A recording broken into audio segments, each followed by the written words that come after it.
Bismillahirrahmanirrahim. Assalamualaikum warahmatullahi wabarakatuh.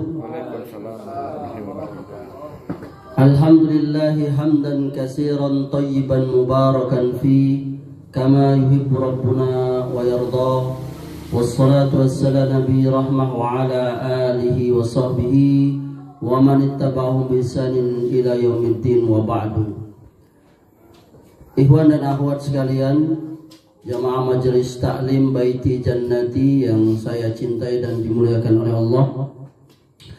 Alhamdulillah, kita sebagaimana biasa pada Sabtu malam Ahad, yang kali ini di Sabtu malam Ahad pekan pertama di bulan Juni 2024 miladiah. Kali ini yang bersedia menjadi tuan rumah pengajian kita, yakni saudara kita Ferry Al-Palembani. Cindo. Ya, semoga kajian di rumah beliau ini menjadikan keberkahan di rumah beliau, menjadikan rumah tangganya beserta istrinya rumah tangga yang sakinah, mawaddah, warahmah, sebagaimana yang kita inginkan dalam hidup dan kehidupan kita berumah tangga dari dunia sampai akhirat kelak. Amin ya rabbal alamin. Dan juga menjadikan keberkahan bagi anak-anak beliau, menjadi anak-anak yang soleh dan soleha, juga menjadikan keberkahan dalam kesehatan, juga ilmu dan juga rezeki. Amin ya rabbal alamin. Ikhwan dan akhwat rahimakumullah, kita akan lanjutkan pelajaran kita. Masih berlanjut pembicaraan kita tentang yakni dalam menghadapi kelahiran anak. Kita masih membicarakan yakni tentang akikah. Pada pertemuan terdahulu kita sampai pada poin kelima. Maka pada kesempatan malam ini kita lanjutkan dimulai poin ke-6. Poin yang ke-6, ikhwan dan akhwat, waktu akikah.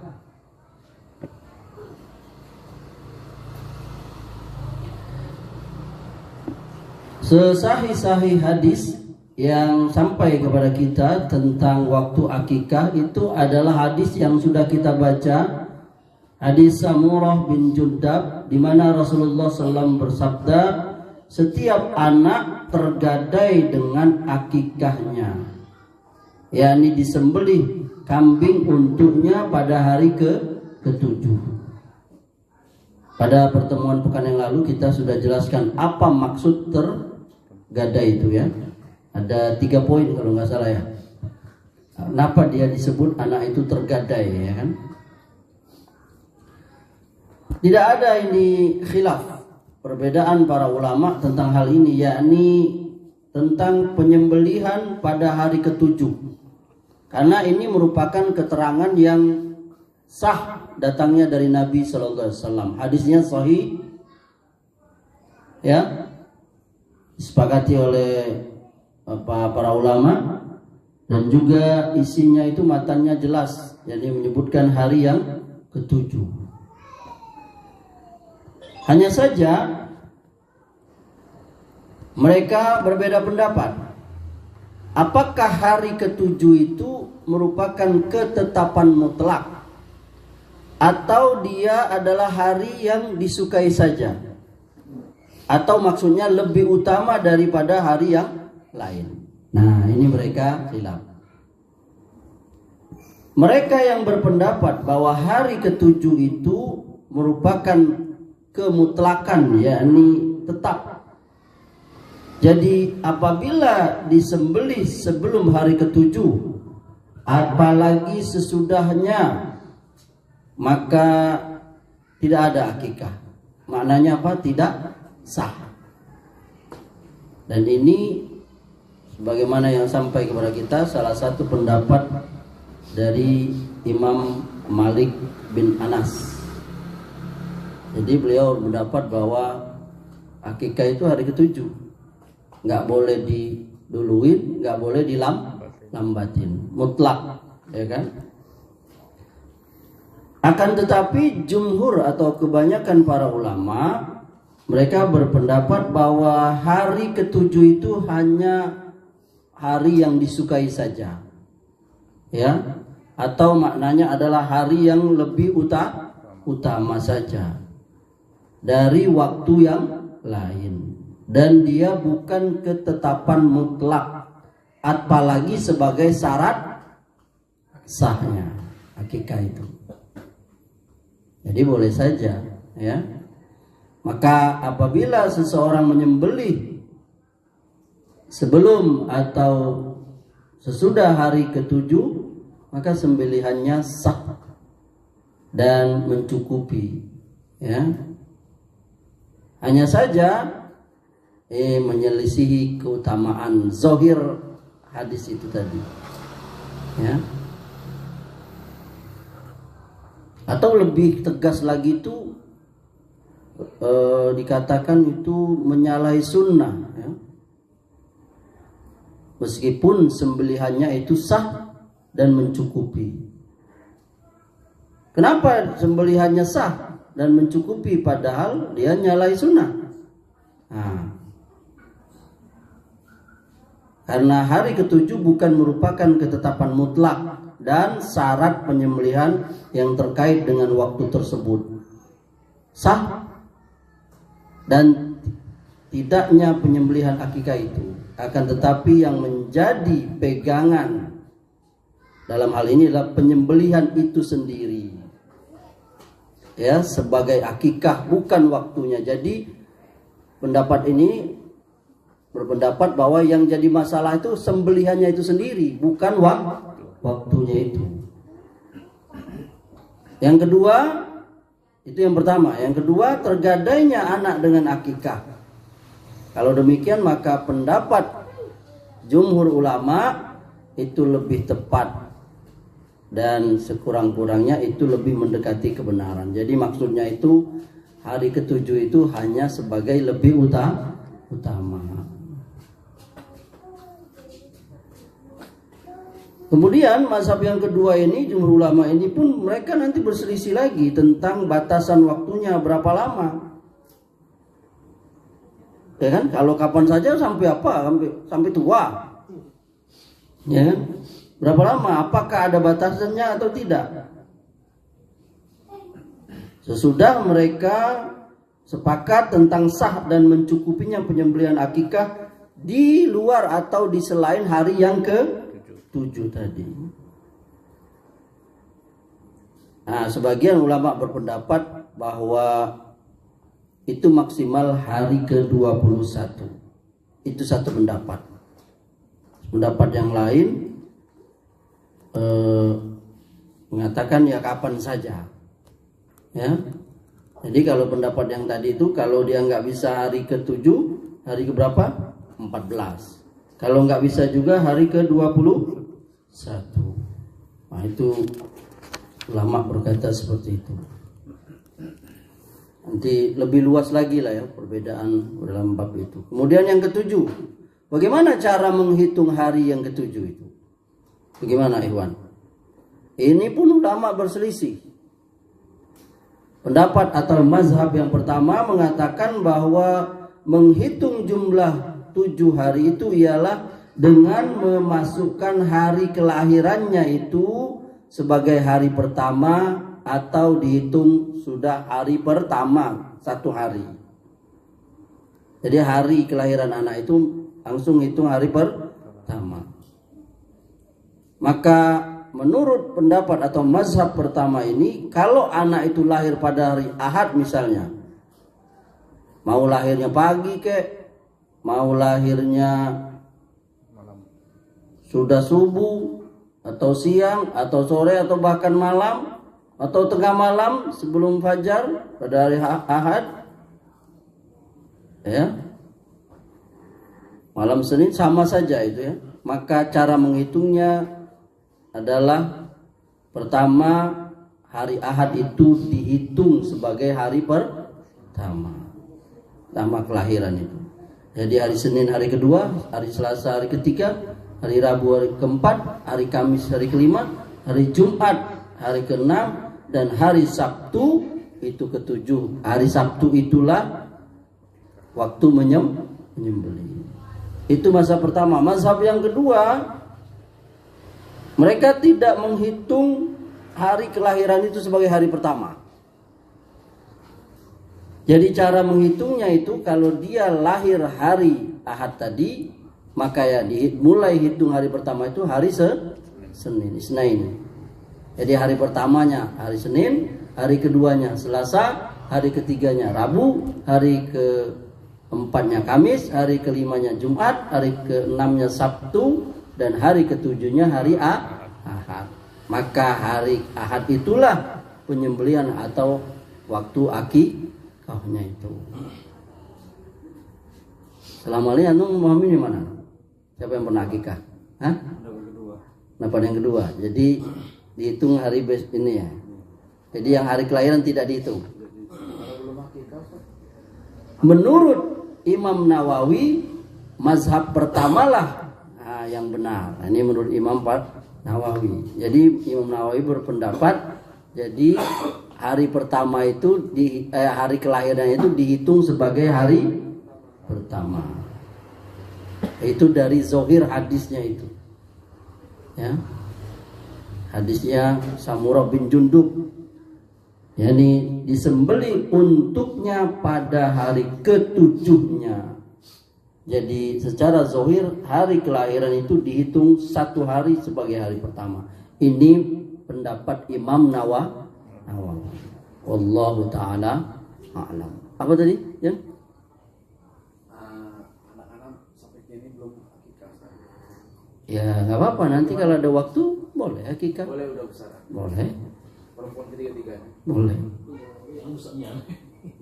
Ya? Batas besarnya. Kalau 21 hari itu? Hari ke-21? Iya. Tadi kan sudah dibilang pendapat yang satu pendapat itu yang paling utama itu hari ke-7. Apakah itu hari sebagai batasan ataukah hanya sebagai hari utama saja? Apakah dia sifatnya mutlak hari ke-7 atau dia hanya utama saja? Nah, kalau secara zahir ya hari ke-7 itu. Tapi ternyata ada hari selain hari ke-14. Ada juga hari ke-21.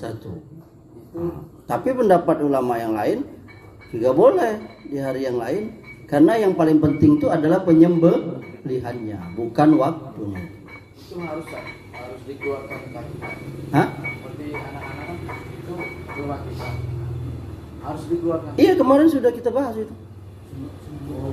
Sunnah muakkad yang sangat ditekankan karena zahir hadis itu anak tuh tergadai. Iya kalau mampu. Sekarang kan boleh dibilang mampu lah, bisa lah beli. Iya kalau mampu. Ya. Makan kambing tikus sekali kan? Tikus. Kemudian yang ke-8, apakah disyariatkan akikah itu selain dengan kambing? Seperti onta, sapi, atau tidak? Nah ini ulama juga beda. Pendapat yang pertama, mazhab yang pertama mengatakan tidak boleh hewan yang lain selain dari kambing, unta, atau sapi. Nah, maksudnya tidak boleh hewan yang lain selain dari kambing seperti unta dan sapi. Itu nggak boleh.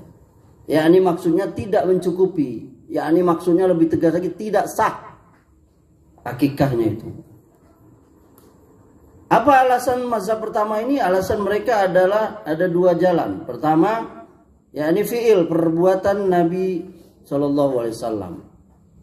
Dan kedua, yakni qaul Nabi SAW.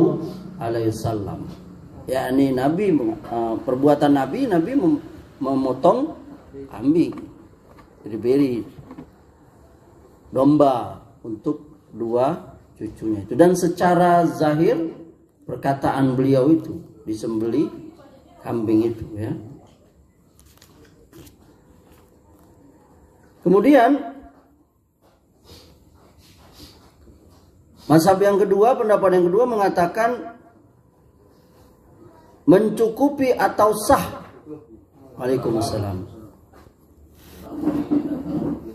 Akikahnya selain dengan kambing, ya, seperti onta dan sapi. Kalau yang tadi mengatakan tidak sah.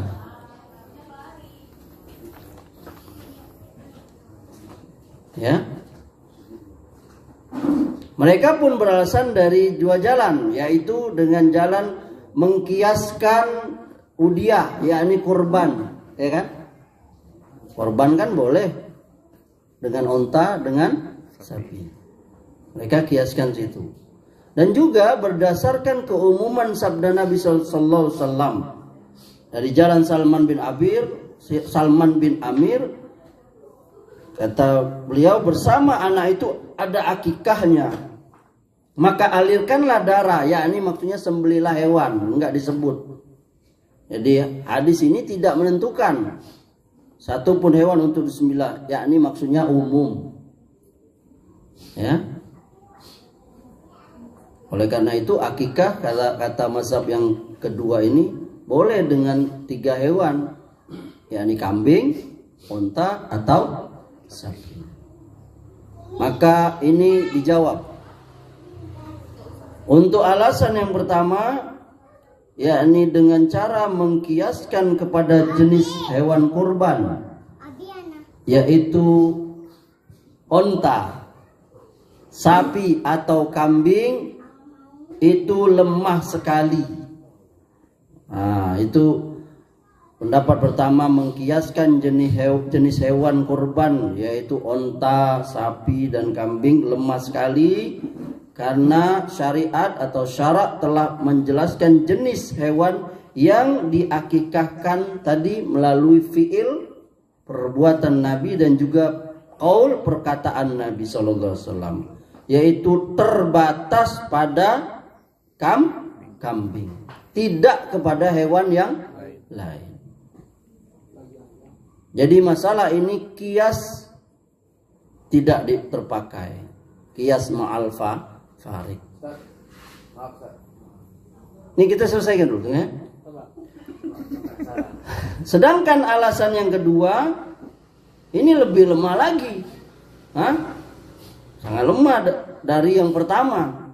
Kenapa? Karena hadis yang kita baca tadi, Salman bin Amir tadi, itu umum. Memang Nabi nggak jebut dengan apa, ya kan? Kalau memang seperti itu, mengikuti kaidah usul fikih atau secara umum tadi,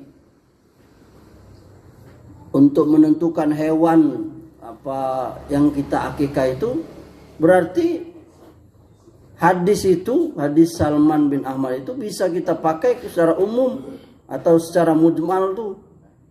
Pasti akan datang kalau mah itu boleh dak kita akikah pakai kudo, ya kan? Pakai ayam, ya kan? Nah, maka itu nggak mungkin. Kan itu katanya tadi secara umum. Jadi pada hakikatnya yang betul adalah kita itu akikah dengan kambing tadi. Apa?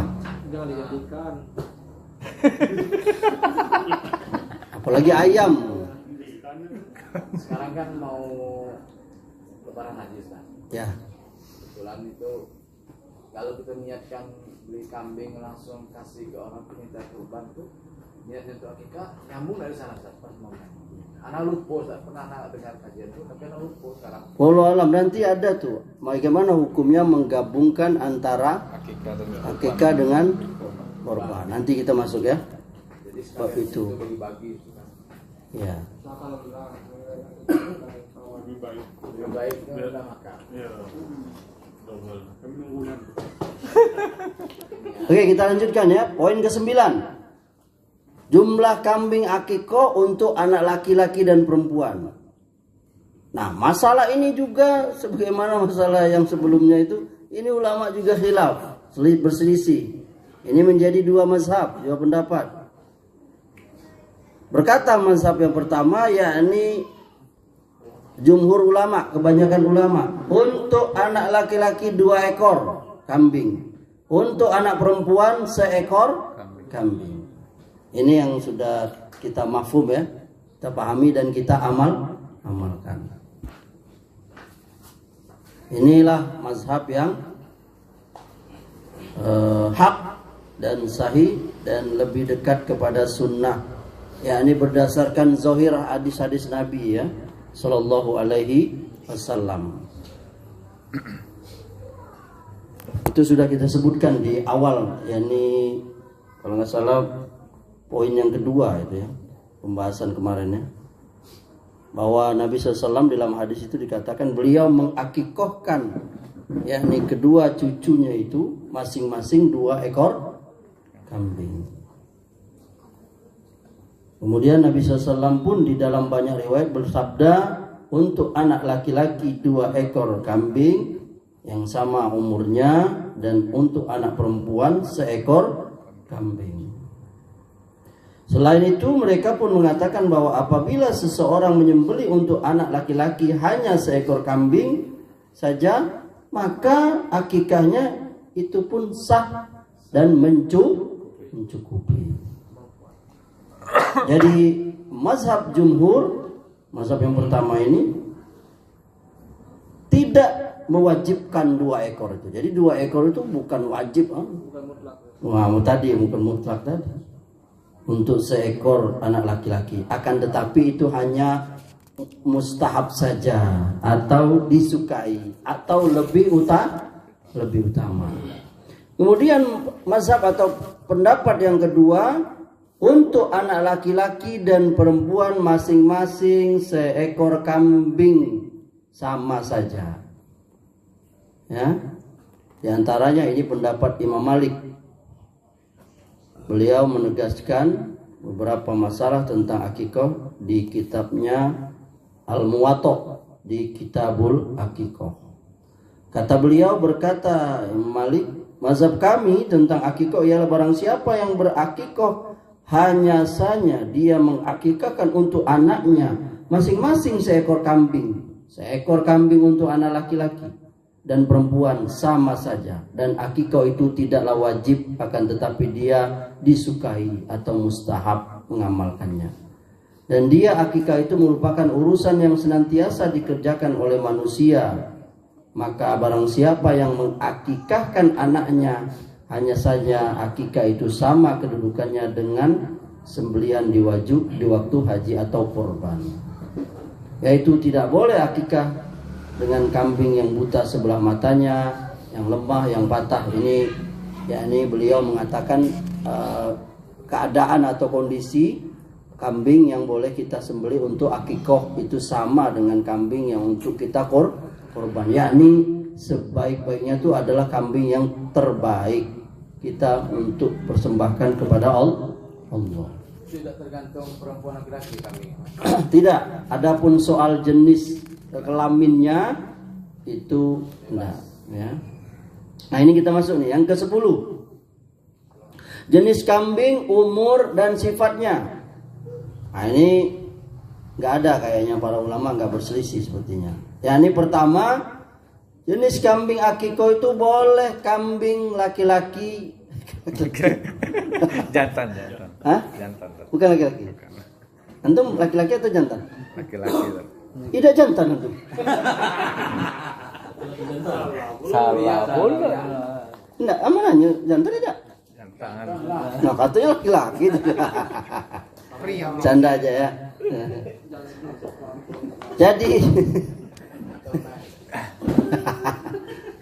Jantan. gentleman aja lah. Kalau satu apa? Real man.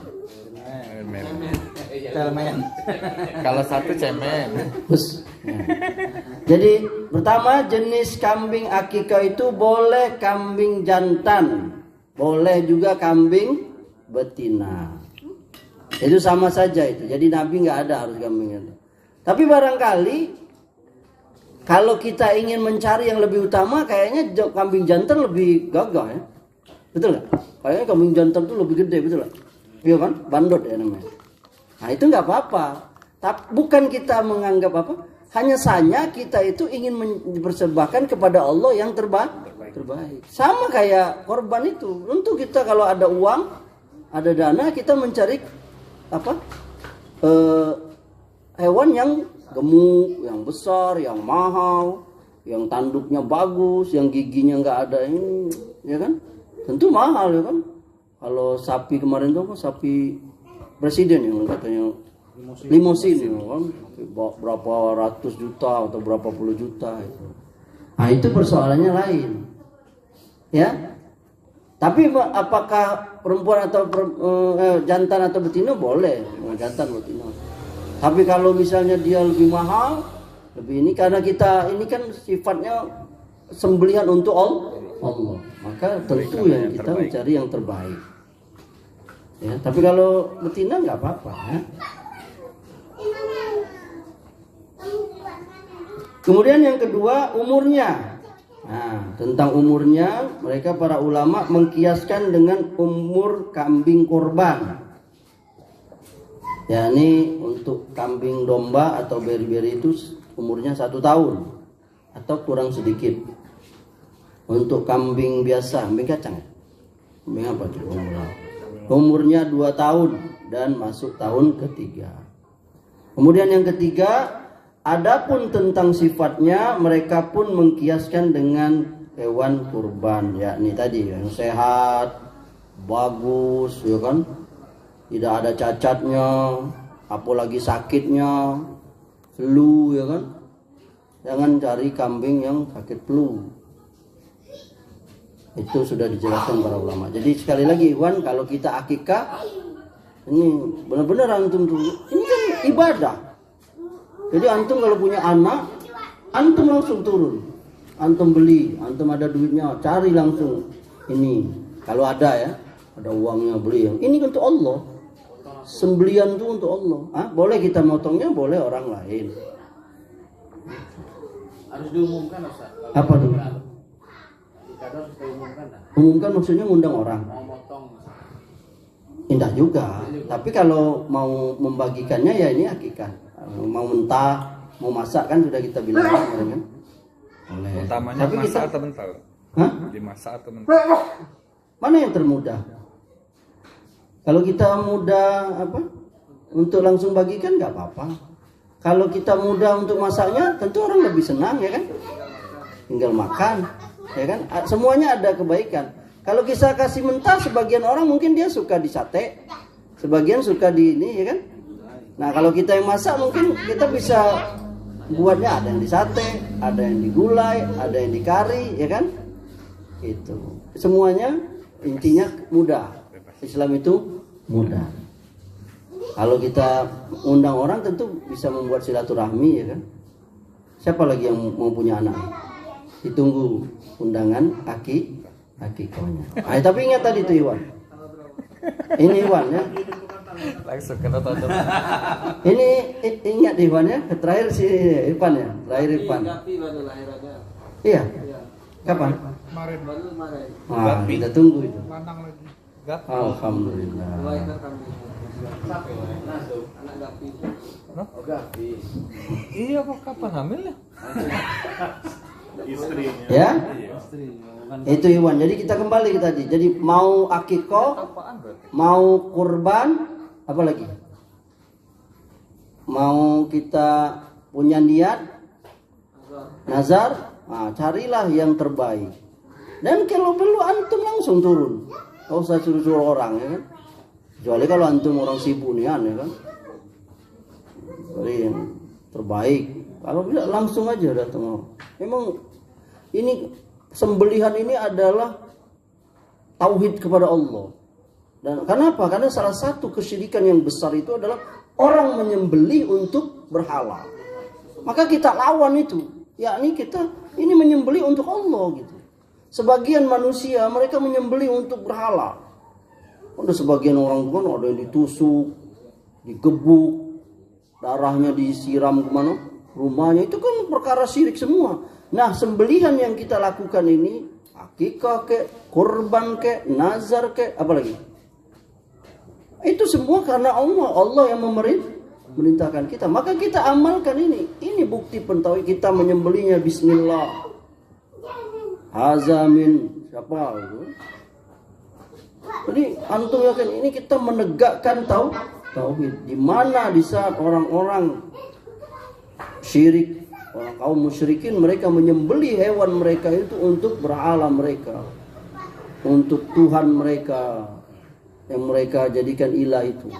Sebagiannya mereka supaya air sungainya ngalir, lalu mereka persembahkan hewan kurban. Bahkan dulu perempuan atau gadis perawan yang dibuang ke sungai itu. Jadi ingat tuh Iwan, anak ngulang-ngulang ini supaya jangan antum anggap sekedar kapal apa ritual biasa. Enggak, ini benar-benar gitu mentauhidkan. Ingat enggak bagaimana kisah kurban itu, yakni peristiwa yang terjadi pada diri Ibrahim dan Ismail alaihissalam. Bagaimana tauhidnya Ibrahim alaihissalam, dia benar-benar menjalankan perintah Allah lewat mimpi dia selama 3 kali dalam waktu 3 malam itu, membenarkan perintah Allah. Itu kan tauhid. Dan akhirnya Allah memberikan hikmah, yakni diganti dengan seekor kibas yang gemuk dan besar itu. Jadi Iwan, jangan anggap remeh. Dan ini cara kita untuk melawan orang-orang musyrikun itu. Kita punya sendiri. Sebagian mereka lihat mereka memotong ayam lalu sebar di sekitar rumah untuk nolak sial. Itu kan banyak tuh kan. Ada yang punya beli mobil baru lalu beli ininya ayamnya lalu darahnya disiram lalu bunga-bunga ditebang. Itu semua syirik, bid'ah, khurafat, tahayul. Nah, kita lawan dengan ini. Ingat tuh. Jadi sembelihan itu kan ada 3, kan sudah kita sering jelaskan. Sembelihan pertama itu adalah sembelihan untuk kita konsumsi, makan, ya kan? Ini hal mubah. Kedua, untuk kita jual. Sembelihan untuk jual ini juga mubah, boleh. Yang ketiga, sembelihan dalam rangka ibadah. Amin menurut syariat. Itu tadi kita bilang, ya ini akikah, kurban, nazar. Nah, yang keempat, sembelihan kemusyrikan. Nah, ini kita lawan ini. Kan antum baca hadisnya itu kan. Kisah ada orang yang masuk surga gara-gara lalat, ada orang masuk neraka gara-gara lalat. Ingat kisahnya, Iwan? Tadi ada orang lewat di suatu negeri. Lalu dia dilarang lewat oleh suku di situ. Kau boleh lewat sesudah kau mempersembahkan sembelihan untuk berhala kami. Nggak ada katanya. Nggak apa-apa kau, yang penting seekor lalat juga nggak apa-apa. Akhirnya dia sembelilah lalat tadi. Dan akhirnya dia masuk neraka. Datang lagi yang kedua. Dia suruh kau harus lewat sini, harus sembelih hewan. Apa? Nggak ada, aku nggak ada ini. Bersembelih walaupun seekor. Kata dia, aku nggak mau walaupun seekor lalat. Akhirnya dia dibunuh. Dan akhirnya masuk lihat itu.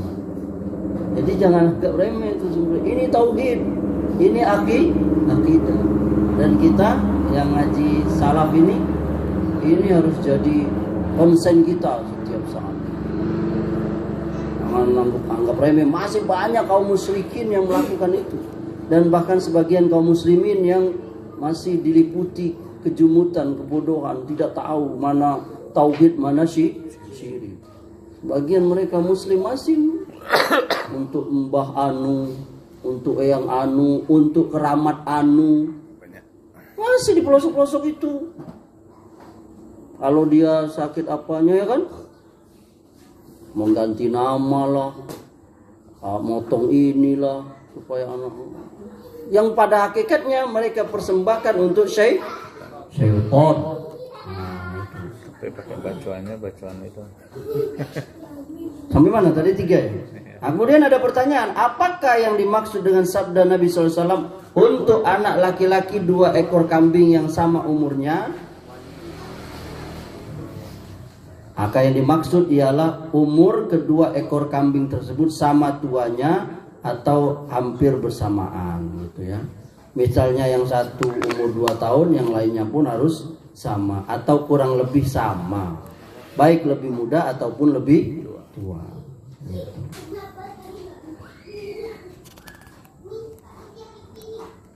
Kemudian poin yang ke-11 Ikhwan, apa yang diucapkan kita ketika kita motong hewan akikah itu? Yang pertama mengucapkan tasmiyah dan takbir, bismillahi Allahu akbar, atau ditambah waw di antara keduanya, bismillahi wallahu akbar. Atau kalau hanya baca bismillah saja sama takbir boleh nggak? Boleh nggak? Boleh juga. Ya.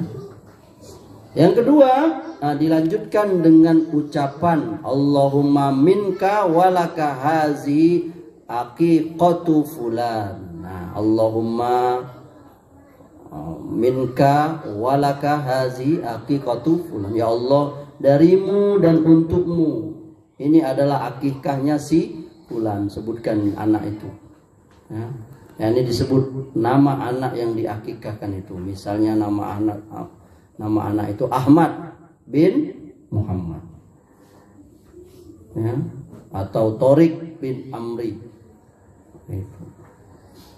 Maka cara mengucapkannya sebelum menyembelihnya setelah mengucapkan tasmiyah dan takbir. Allahumma minka walaka hazi aqiqatu Ahmad bin Muhammad. Atau dia mengucapkan Allahumma laka wa ilaika hazi aqiqatu fulan.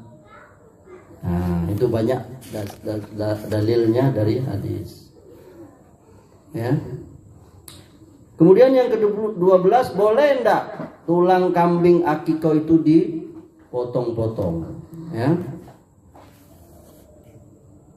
Ini pun para ulama berselisih jadi dua pendapat. Mazhab yang pertama mengatakan enggak boleh. Ya, ini hukumnya makruh. Mereka berpegang kepada asar sahabat, tabi'in, dan hadis yang mursal, ya, yang memakruhkan memotong tulang sembelihan akikah. Itu ada dijelaskan oleh Imam Ibnu Qayyim, ya, di kitab Tuhfahnya. Ya. Beliau telah menerangkan beberapa hikmah kenapa tulang sembelihan akikah itu makruh dihancurkan atau dipecahkan atau dipotong kecil. Tapi sepertinya ini pendapat agak berlebihan dan sepertinya pemaksaan. Wallahu ta'ala a'lam. Dan ini adalah mazhabnya Imam Ahmad dan Syafi'i. Mazhab yang kedua, boleh dan tidak makruh, apalagi sampai haram. Ya, ini boleh kita memotong tulang daging akikah itu, karena memang nggak ada dalil atau nas dari Nabi Shallallahu Alaihi Wasallam yang tegas melarang kita. Nah, ini mazhabnya Imam Ibnu Syihab, Imam Malik dan juga Imam Ibnu Hazm. Mereka berpendapat, pertama mereka mengembalikan kepada hukum asal atau keumuman menyembelih, yakni boleh memotong tulang itu. Karena sembelihan di dalam Islam itu bukan hanya akikah, akan tetapi ada beberapa macam sembelihan. Tadi sudah kita sebutkan, ya, ada korban, ada nazar, atau waktu haji, atau ya sembelihan biasa, ya kan. Dan semuanya itu Nabi nggak pernah melarang memotong-motong tulang. Kalau memang ada, pasti Nabi akan larang, ya. Karena masuk ke dalam hukum keumuman sembelihan tentang memotong tulang. Yang kedua, ketentuan tadi dapat menerima pengecualian. Nah, akan tetapi dalam masalah ini tidak terdapat satupun dalil yang sahih dari Nabi Shallallahu Alaihi Wasallam yang melarang memotong tulang sembelihan akikah. Allahu Ta'ala a'lam. Barangkali itu Ikhwan yang bisa kita bahas. Insya Allah pada pertemuan yang akan datang kita lanjutkan. Ya, ini untuk siapa dagingnya itu? Ya, apakah dagingnya dibagi mentah atau masak? Boleh nggak diundang orang banyak? Nah, itu insya Allah pada pertemuan yang akan datang. Semoga bermanfaat. Wabillahi taufiq wal hidayah. Wassalamualaikum warahmatullahi wabarakatuh. Waalaikumsalam warahmatullahi wabarakatuh.